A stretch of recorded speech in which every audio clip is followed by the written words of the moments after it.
focusing on the diversity and inclusion piece, obviously you've been on the side of working for a private equity fund, but how would you describe the current state of diversity inclusion at the moment in the private equity space? I think evidently you're still learning about it. And, I really have a question mark in general around private equity, around their understanding of DEI or whatever you call EDI, however we might term it. I think it hasn't been something they had to do.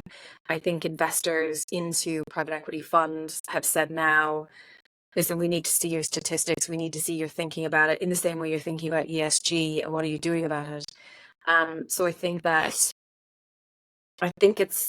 this has been driven by a need from investors saying to GPs, this is what you need to be doing and this is what we need to see, but it's still quite nascent. It really is. And I think when we talk about diversity, what we're really talking about is what can be measured. So, in this country, it's gender. So looking at gender, there is a little bit of looking at an understanding that private equity firms are generally made up of people who are very similar to each other. All went to university, all very similar. Mhm. I would say lacking in terms of all forms of diversity, really. So I think there's a sense that, we should partner with organizations like SEO and Level 20 to try and bring in those from underrepresented groups. So perhaps minorities or, lower socioeconomic groups. But they started with gender where everybody starts.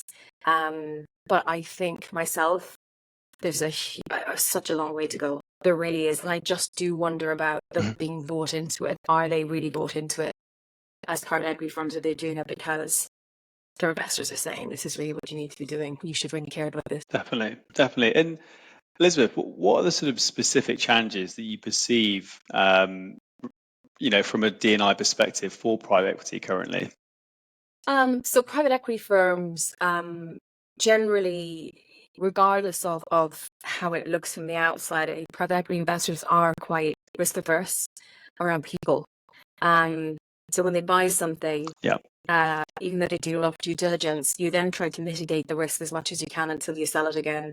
And so they're trying to build and create value in it. But I don't think they have a full understanding, the investors, of the people within them and what it takes to build a culture, what inclusion means, what diversity means. And so I think from that perspective, I think bringing in people from different backgrounds looks like a risk to private equity investors. So if you bring in someone who hasn't, let's just say you invest in software, if you bring in someone that hasn't invested in software before and doesn't come from that industry and doesn't have something in the background that they recognize or they don't know them, it's too much of a risk for them. So they tend not to hire. So they tend to keep to the same circles they've always kept to, which are generally white and generally male, and keep reusing those people. And so you don't get that new, fresh influx of ideas, of different types of people. I think the GPs are hiring more females, but they tend not to stay. So you've got that. But then if you haven't got an inclusive environment, it's quite difficult. And I don't think GPs mean to not be inclusive, but they don't really understand what inclusivity really means. So you've got to get that right before you get the diversity part right. But I think they're the main bits that I would say in terms of other industries, they really are still struggling with that. They still don't understand, well, why are females not staying and why can only hire lower socioeconomic backgrounds? Like they want to hire one or two people, but there's no role modeling because you look up at the top and it's white and male. And for females, it's kind of the same. It's like these long hours. The different generations don't really want to do those things anymore. So there are different expectations. Private equity's model is still very old-fashioned. You either fit into it or you don't.